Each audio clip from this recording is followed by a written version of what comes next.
हरियाणा की यूनिवर्सिटी में पढ़ाने वाले शिक्षकों और स्टूडेंट्स की जो एक बहुत लंबित मांग थी कि यूनिवर्सिटीज में टीचिंग और नॉन टीचिंग का जो एक लंबा गैप है, वो जो डिमांड है फाइनली ओपीजी वो पूरी हो गई। अभी पूरी नहीं हुई है। अभी तो भर्ती पे जो रोक लगी हुई थी ना, लोकसभा विधानसभा चुनाव से पहले जो कोड ऑफ कंडक्ट लगा था, आज चुनाव आचार संहिता, उससे पहले भर्तियों पे रोक लगा दी गई थी। क्योंकि कुछ यूनिवर्सिटीज में तो भर्तियां शुरू कर दी गई थी, नोटिफिकेशन हो गया था, विज्ञापन जारी हो चुका था, इवन की कुछ यूनिवर्सिटीज में तो इंटरव्यू भी हो चुके थे।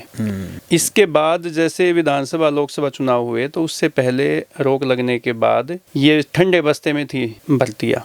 आज ही उच्चतर शिक्षा विभाग की तरफ से एक पत्र जारी हुआ है जिसमें वो जो भर्तियां जो लंबित थी प्रक्रिया, उसको अब दोबारा से शुरू किया जा सकता है। बिल्कुल, जिस पत्र की आप बात कर रहे हो वो पत्र मेरे पास भी है, और उस पत्र में the additional chief secretary to government of Haryana higher education department Chandigarh ने जो है यूनिवर्सिटीज को चिट्ठी भेजी है आज की तारीख में, यानी कि 28 जनवरी की तारीख में, कि जो रिक्रूटमेंट अब आप कर सकते हो। तो पीजी मैं ये जानना चाहूंगा कि जो अपनी यूनिवर्सिटीज है हरियाणा की, खास करके सरकारी यूनिवर्सिटीज, आपको क्या अभी प्रेजेंट हालात क्या हैं?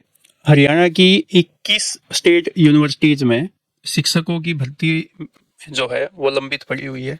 काफी पद ऐसे हैं जो खाली है। आप ये कह सकते हैं कि 30% से लेके 80% तक शिक्षकों के पद यूनिवर्सिटीज में खाली है। तो यूनिवर्सिटी चल कैसे रही है? यूनिवर्सिटी तो जो रिसर्च स्कॉलर है उनके भरोसे पर चली हुई है। तो यानी कि जो पास आउट स्टूडेंट हैं जो शायद अपना जेआरएफ क्लियर कर देते हैं, उनके भरोसे चल रही है। हाँ, जो पीएचडी में इनरोल हो रखे हैं स्टूडेंट, जो पीएचडी कर रहे हैं रिसर्च स्कॉलर, वही क्लासें ले रहे हैं। तो बड़ी ही आपको मैं बता दूं, एमडी यूनिवर्सिटी जैसे बड़ी यूनिवर्सिटी 1973 में बनी हुई, एयूके जैसी बड़ी यूनिवर्सिटी, दोनों ए ग्रेड यूनिवर्सिटी हैं। प्लस उन यूनिवर्सिटीज में कई विभाग डिपार्टमेंट तो ऐसे हैं, शैक्षणिक डिपार्टमेंट, जिसमें एक भी पद स्थायी भर्ती में नियमित प्रोफेसर असिस्टेंट। जी, मुझे याद आ रहा है जैसे हिस्ट्री डिपार्टमेंट है, एमडीयू का हिस्ट्री डिपार्टमेंट, एमडीयू का हिस्ट्री डिपार्टमेंट है, एक भी नहीं है। एक भी नहीं है। अब वो चल कैसे रहा है? अब वो जो पुराने जो रिटायर्ड प्रोफेसर साहब हैं, उनको ही दोबारा से एंगेज किया गया, तो वो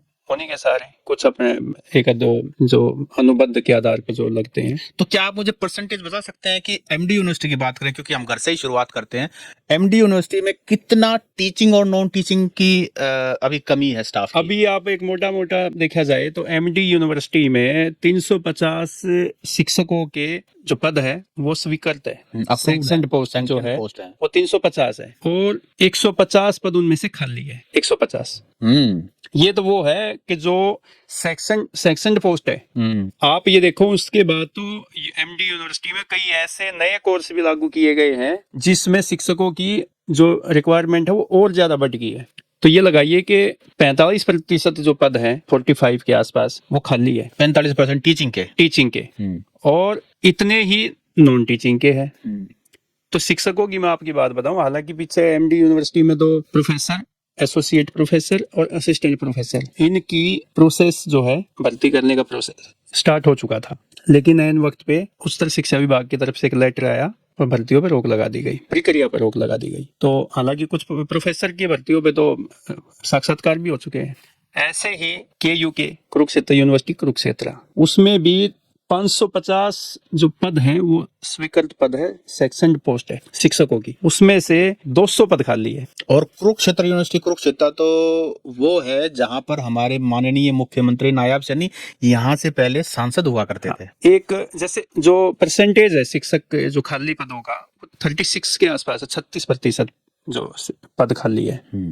ऐसे ही हम बात करें जीजेयू का, जीजेयू हिसार, गुरु जम्बेश्वर विश्वविद्यालय हिसार, वहां पे 395 सैंक्शनड पोस्ट है और 200 के आसपास वहां पे पद खाली है शिक्षकों की। 50% आंकड़ा हो गया, यानी कि 50% ही टीचर जीजेयू में शैक्षणिक काम कर रहे हैं, मतलब अध्यापन का काम कर रहे हैं। अब ये देखिए 50% शिक्षक क्या तो बच्चों को क्वालिटी एजुकेशन देंगे, और कहाँ वो बच्चे हमारे जो मेरिटोरियस बच्चे हैं वो कहाँ से निकल पाएंगे जब उनका सिलेबस ही पूरा नहीं होगा। लेकिन वैसे एक बात है, अगर अखबारों को छाने हम टीवी को छाने, तो मीडिया में इतनी बड़ी इंपॉर्टेंट डेवलपमेंट ना स्टूडेंट शोर मचा रहे हैं, ना जो एग्जिस्टिंग टीचर है। नहीं, पीछे जो एच फैक्टो है Haryana universities and college teaching association जो है संघ है, उन्होंने बार बार मांग उठाई। हमारे एमडी यूनिवर्सिटी के जो टीचिंग के जो प्रधान है डॉक्टर विकास श्रीवास्तव, डॉक्टर विकास श्रीवास्तव, उन्होंने तो एजुटेशन भी किया एमडी यूनिवर्सिटी में काफी दिन तक। वो वेतन को लेके और स्थायी भर्ती और नियमित भर्ती को लेकर काफी उन्होंने एजुटेशन किया है, धरना दिया है वीसी ऑफिस के सामने। और भी कई यूनिवर्सिटीज में ऐसी डिमांड की गई है। जितने भी विश्वविद्यालय हैं उनमें जो शैक्षणिक जो डिपार्टमेंट है, यानी कि शिक्षक संघ जो बने हुए हैं, टीचिंग एसोसिएशन, सबकी तरफ से मेमोरेंडम दिए जा चुके हैं, और एक बार नहीं अनेकों बार। लेकिन वो जब सरकार का फैसला आता है उसमें 2014 के बाद तो नियमित भर्ती एक दो यूनिवर्सिटी को छोड़ दें जिसमें ज्यादा ही कुछ रिक्वायरमेंट थी, नई यूनिवर्सिटी बनी है, अदरवाइज कोई भर्तियां नहीं हुई है 2014 के बाद से। तो 10 साल का लंबा अंतराल है ये। हरियाणा की आईनी देखो, एक तरफ तो हरियाणा ऐसा प्रदेश है जहाँ सबसे ज्यादा बेरोजगार हैं और सबसे पढ़े लिखे भी यहाँ हैं। कितने सारे बच्चे हैं जो पीएचडी कर चुके हैं, हर तरह का टेस्ट क्लियर। दूसरी तरफ भर्तियां नहीं हो रही। मैं ये कहना चाह रहा हूँ, आपको बताना चाह रहा हूँ सत सिंह भाई, जेआरएफ, पीएचडी, नेट क्वालिफाई आपको ना गली गली में घूमते मिल जाएंगे आपको। एक जेआरएफ के बारे में, और ये तो हालांकि टॉपिक अलग है, जेआरएफ के मामले में भी आजकल यूनिवर्सिटीज में ऐसे ऐसे एप्लीकेंट्स सामने आ रहे हैं कोर्स के लिए, पीएचडी कोर्स के लिए ऐसे ऐसे एप्लीकेंट सामने आ रहे हैं, उनको जेआरएफ की पूरी स्पेलिंग, मतलब जेआरएफ का जो सब्जेक्ट होता है कि किस सब्जेक्ट में उन्होंने सब्जेक्ट में किया है, क्या किया है, और वो प्रेशर डालते हैं कि हमारा सिलेक्शन कीजिए। लेकिन जब वीडियो रिकॉर्डिंग के तहत उनका इंटरव्यू रिकॉर्ड करने की बात की जाती है, या तो वो आते नहीं या फिर चुपचाप अपना। ऐसी बातें मेरे सामने भी कई बार आई है कि भाई पीएचडी रजिस्ट्रेशन के लिए जेआरएफ में 2-3 बच्चों ने एप्लीकेशन दी और उनका जेआरएफ में पीएचडी में रजिस्ट्रेशन नहीं हुआ। जब बाद में पता किया तो उनको बताया कि वो अपना सब्जेक्ट ही नहीं बता पाए। फिर उन्होंने वीडियोग्राफी करवाई गई तो वो बिल्कुल हाथ खड़े करके, उनमें से एक दो तो पहुंचा ही नहीं। तो मुझे ये भी पता चला है, हालांकि मैं इसमें अभी श्योर नहीं हूँ, कि कुछ जगह पे ऐसी यूनिवर्सिटी यूजीसी नेट के जो सेंटर बनते हैं, कुछ जगह ऐसे हैं कई स्टेटों में कि वहां सेंटर आ गया तो आपका जेआरएफ क्वालिफाई हो जाता है। जी, कुछ ऐसे नोटोरियस सेंटर्स हैं जो मैं नाम भी नहीं लेना चाहूंगा। नहीं, अभी जब तक ये जांच का विषय है और अथॉरिटीज हमारे इंटरव्यू को सुन रही हो तो जरूर कोई ना कोई अपने लेवल पे जांच करेंगे। हम यूनिवर्सिटीज की बात करते हैं, हरियाणा की सरकारी जींद में चौधरी रणबीर सिंह यूनिवर्सिटी है, वहां पे 100 जो है वो सैंक्शनड पोस्ट है और उसमें से 70 पोस्ट जो है, 70 पद जो है वो शिक्षकों के खाली है।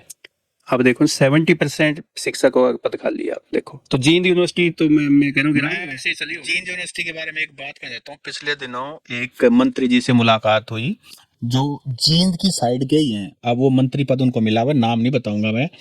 तो वो आए हुए थे और वो किसी को बता रहे थे कि भाई एक तरफ तो आपकी ये यूनिवर्सिटी रोहतकवाड़ी एमडीयू, कितना सुंदर ग्रीन कैंपस है, सारी बातें, क्या इंफ्रास्ट्रक्चर है।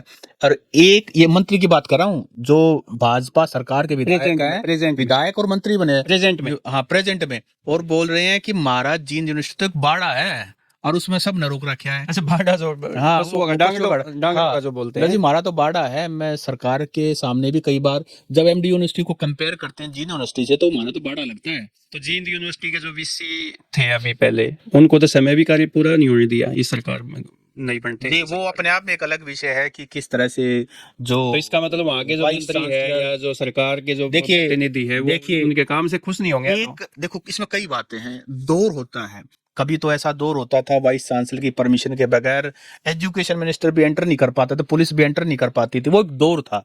अब दौर थोड़ा सा अलग आ गया है। अब तो एक्स मिनिस्टर आ जाए या कोई एक्स विधायक आ जाए, उन्हीं के लिए आओ भगत में काफी मैं कहता हूँ दौर बदल गया है। अब अलग तरह की सरकार है, हो सकता है फिर कभी सुनहरे दिन आए। और अब तो यूनिवर्सिटीज को कहा गया है कि भाई अपना फंड्स खुद जनरेट कीजिए। अब सरकार के भरोसे आप यूनिवर्सिटी चलाने की ना सोचे, अपने रेवेन्यू सोर्सेज आप तो जो स्टेट यूनिवर्सिटी देखो सत सिंह भाई, ये कहते हैं कि हेल्थ और एजुकेशन ये नो प्रॉफिट नो लॉस वाला काम होना चाहिए। अब यूनिवर्सिटी अगर अपनी इनकम जनरेट करेगी तो उसका वर्कलोड, उसका भार किसकी जेब पे जाएगा?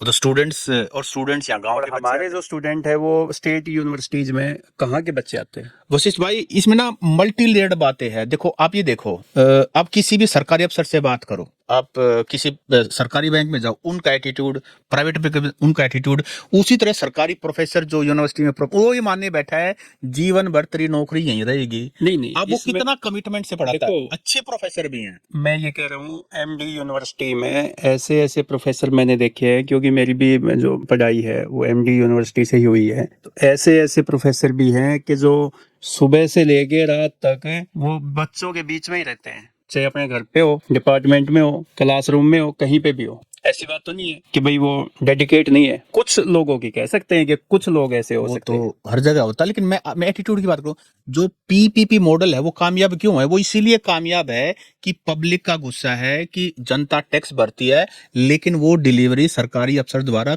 की नहीं जाती, इसीलिए सरकार को मजबूर आके पीपी मॉडल अपनाना पड़ता है, और पीपी मॉडल जनता को तो में सर्विस देखो, देनी है। पीपी मॉडल में भी तो क्या है, वो भी तो स्टूडेंट से ही लिया जाएगा ना, जो भी उनका एक फिक्स अमाउंट होती है किसी भी सर्विस के लिए।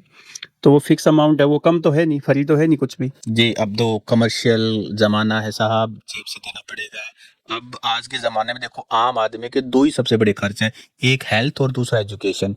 अगर ये सस्ती हो जाए, सभी सरकारी नौकरी पाना चाहते हैं लेकिन बच्चों को प्राइवेट देखो, पढ़ाते पिछले हैं। दिनों जब हल्ला मचा कि एक हायर एजुकेशन डिपार्टमेंट से एक लेटर जारी होता है कि यूनिवर्सिटीज को ग्रांट नहीं मिलेगी, वो लोन ले सकते हैं, तो शिक्षकों ने, गैर शिक्षक जो संघ है, उन्होंने खूब हल्ला मचाया, धरने दिए, प्रदर्शन किए, कुछ कर्मचारियों की तनख्वाह भी कुछ महीने के लिए रोक दी गई, खूब हल्ला मचा, आपने देखा होगा ये। लेकिन तब फिर जैसे ही फाइनेंशियली क्राइसिस हुआ यूनिवर्सिटीज में, तो नए शैक्षणिक स्तर में फीस में बढ़ोतरी करती, स्टूडेंट फीस में। जैसे ही फीस बढ़ाई तो फिर हल्ला मच गया, वो फीस वापस लेनी पड़ी। तो यूनिवर्सिटी जो है ना, अब ग्रांट मिलती नहीं, फीस बढ़ा नहीं सकते, तो यूनिवर्सिटी चलेगी कैसे? जी, बिल्कुल सही बात है। ये तो अपने आप में एक चिंता का विषय है कि स्टेट यूनिवर्सिटी, देखो एक सरकार की जिम्मेदारी होती क्या है, लॉ एंड ऑर्डर के बाद दो ही जिम्मेदारी बड़ी बचती हैं, अच्छी हेल्थ की सुविधा दे दे और दूसरा अपना अच्छी शिक्षा दे दे। अगर ये देते हैं और बाकी रोड, सीवर, पानी पुनी करे, तो मुझे लगता है आम आदमी को इससे ज्यादा सरकार से डायरेक्ट कुछ चाहिए भी नहीं होता है। आप ये देखो ना सत्सिंह भाई, शिक्षकों के पद खाली पहले से खाली है, जो सैंक्शनड पोस्ट है उनमें से 50, 70, 60% पद खाली है। ऊपर से नए कोर्स आ गए, नई एजुकेशन पॉलिसी आई, उसमें तो जो शिक्षकों का जो रेशो है स्टूडेंट और शिक्षक का, वो तो किसी भी सूरत में नहीं है। अब इसका मैं एक और अच्छा उदाहरण आपको देता हूँ कि जो शिक्षक नहीं है उसका यूनिवर्सिटीज पे सबसे बड़ा नुकसान उनको क्या होता है, स्टूडेंटों को भी और यूनिवर्सिटी को भी। जो नेक्स्ट से जो ग्रेजुएशन मिलती है उसका प्रभाव पड़ता है किसी भी यूनिवर्सिटी को, टीचिंग का स्टाफ का, तो या उनको कोई भी जैसे ग्रेड के लिए, रैंकिंग के लिए अप्लाई करते हैं। आप ये देखो, हरियाणा की कोई भी स्टेट यूनिवर्सिटी जो है वो 100 में नहीं है। वो एक बहुत बड़ा फैक्टर की फैकल्टी कितनी है, आपके जब पढ़ाने वाले नहीं होंगे। शिक्षकों का जो स्टूडेंट शिक्षक का जो रेशो है ना, अनुपात है, वो कहीं मैच ही नहीं कर रहा। शिक्षक नहीं होंगे, रिसर्च नहीं होगी, और सबसे जो ज्यादा जो ग्रेडिंग मिलती है किसी भी यूनिवर्सिटी को, वो उसके रिसर्च से पता चलता है कि ये यूनिवर्सिटी जो है कितने पानी में खड़ी है। अगर आपका रिसर्च का जो रेशो है, अनुपात, परसेंटेज कम है, तो वो यूनिवर्सिटी कहीं नहीं टिक पाती, किसी भी पैमाने पे खड़ी नहीं उतर सकती। ऐसा एमडी यूनिवर्सिटी जैसी बड़ी यूनिवर्सिटी, इतनी पुरानी यूनिवर्सिटी है, केयू की है, जीजेयू है, बताओ ये कहाँ टिकी हुई है? हालांकि एक प्राइवेट यूनिवर्सिटी है, नेक ग्रेड में A++। हालांकि एक चिंता का विषय और है कि आजकल पता नहीं हायर एजुकेशन में टीचर होने के बावजूद, इंफ्रास्ट्रक्चर होने के बावजूद बच्चे क्लास अटेंड करने ही नहीं आते हैं। कुछ तो ऐसे बच्चे हैं जो कंपटीशन की तैयारी करेंगे, ठीक है, लेकिन ज्यादातर बच्चे घर से तैयार होके यूनिवर्सिटी पहुंचते तो हैं, पर वो कैंटीनों पे, वो इधर उधर या पता नहीं कहाँ जाते हैं, देखो, लेकिन पहले क्लासरूम में जाते ही नहीं। पहले अनुभवी शिक्षक होते थे यूनिवर्सिटीज में, कॉलेज में, जहाँ पे भी, वो क्लासरूम में आते थे, उनका एक खौफ होता था, उनकी इज्जत होती थी, और वो ऐसा उनका जो पढ़ाने का जो तरीका होता है ना, मेथड बोले हैं, वो बच्चों को क्लासरूम में ना बांधे रखता था। एक और भी बात है, पहले टीचर तैयारी करके आता था, लेसन प्लान करके आता था, बकायदा 2 घंटे पढ़ाने के लिए वो 4 घंटे खुद पढ़ता था, अपने आप को अपडेट करता था। आज के दिन कितने प्रोफेसर अपने आप को अपडेट करते हैं, अपग्रेड करते हैं? तो वही तो मैं कह रहा हूँ ना, अब बच्चे क्लासरूम की बजाय, मैं जो बच्चे पढ़ने वाले बच्चे हैं ना, वो क्लासरूम की बजाय वो एमडीयू की या किसी भी विश्वविद्यालय की लाइब्रेरी में बैठे मिलेंगे आपको। नहीं, लाइब्रेरी में तो चलो पढ़ते ही हैं बच्चे, एमडी यूनिवर्सिटी की लाइब्रेरी के बारे में जो को विजिट करता है, इतने सैकड़ों बच्चों को एक साथ 2000 से ज्यादा की वो capacity है वहाँ पे। किताबों में आंखें गड़ाए देखता है, तो वो कहता है कि मैं कहाँ गया, ये वो रोहतक में खड़ा हूँ क्या, ये यूनिवर्सिटी सरकारी यूनिवर्सिटी देखो इस काम के लिए तो महर्षि दयानंद विश्वविद्यालय के जो वर्तमान में कुलपति है प्रोफेसर राजबीर सिंह, इनको इनका पूरा श्रेय जाता है, क्योंकि उनके आने के बाद ही मैं देख रहा हूँ, पहले यूनिवर्सिटी में ना सिफारिशों से पास बनवा के बच्चे वहाँ पढ़ने के लिए जाते थे। अब आप देखोगे 2 से 2,500 बच्चे एक साथ वहाँ बैठ के पढ़ सकते हैं 24 आवर। देखो रोहतक का आदमी, हरियाणा का आदमी अगर पढ़ने के लिए सिफारिश लगा रहा है ना, तो मैं कह रहा हूँ कि अपने आप में वैसी भी अचीवमेंट है। यूनिवर्सिटी की सबसे बड़ी अचीवमेंट है कि यूनिवर्सिटी की लाइब्रेरी इतनी पॉपुलर है कि वहां पर, और फिर तिमंजिला मंजिल दे दी कुलपति साहब ने बच्चों को पढ़ाने के लिए। ये अपने आप में देखो दोनों विन विन सिचुएशन है ये।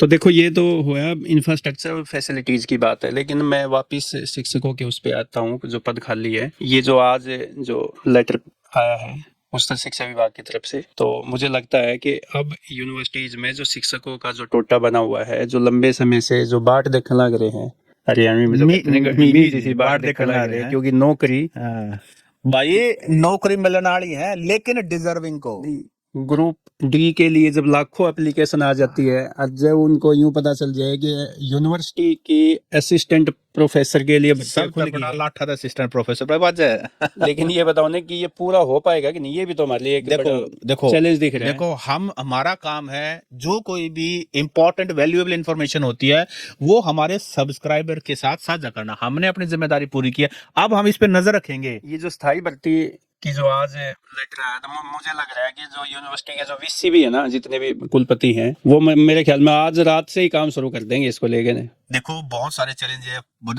बड़ी सारी दिक्कतें हैं। ऐसी सरकारी यूनिवर्सिटी में भर्ती करना, मैं कह रहा हूँ, अपने आप में बड़ा चैलेंज है। देखो ये मैं एक बात और मैं सत्सिंह भाई बताना चाहूंगा आपको, जय ये भर्तियां करवाई है ना सरकार ने, तो पॉलिटिकल इंटरफेरेंस बिल्कुल खत्म करना पड़ेगा, नहीं तो ये हो नहीं सकता काम। अगर नहीं खत्म किया तो जो जिस नैरेटिव पे बीजेपी सरकार 2024 में तीसरी बार बनी है ना, बिना पर्ची और बिना खर्ची, वो पूरी तरह एक्सपोज हो जाएगा। और मैं तो ये चाह रहा हूँ कि नायब सैनी जो हमारे मुख्यमंत्री है, जिस स्पीड से वो अब आगे चल रहे हैं ना, जिसको मुझे लगता है कि वो बेड़ा पार कर मारेंगे इसका यूनिवर्सिटी का। जी बिल्कुल। तो ये देखने वाली बात होगी कि अभी जो सरकारी यूनिवर्सिटियों में भर्ती के लिए सरकार ने हामी भरी है, मंजूरी दे दी है, लेटर इशू कर दिया सरकारी यूनिवर्सिटीज को, उसी जैसे आप जो बात कह रहे हैं ना, उसके साथ मैं कह रहा हूँ कि सभी कुलपतियों को नजर रखते हुए फ्री हैंड दे देना चाहिए इसमें। चलो वो तो सरकार को देना ही पड़ेगा, नहीं तो फिर मामला जो है ना जमेगा नहीं। बाकी हम इस पर नजर बनाए रखेंगे। आप भी हमारे साथ जुड़े रहिए और कमेंट करके जरूर बताएं आपकी राय क्या है। ओपी भाई जी विदा लेते हैं, नमस्कार। नमस्ते।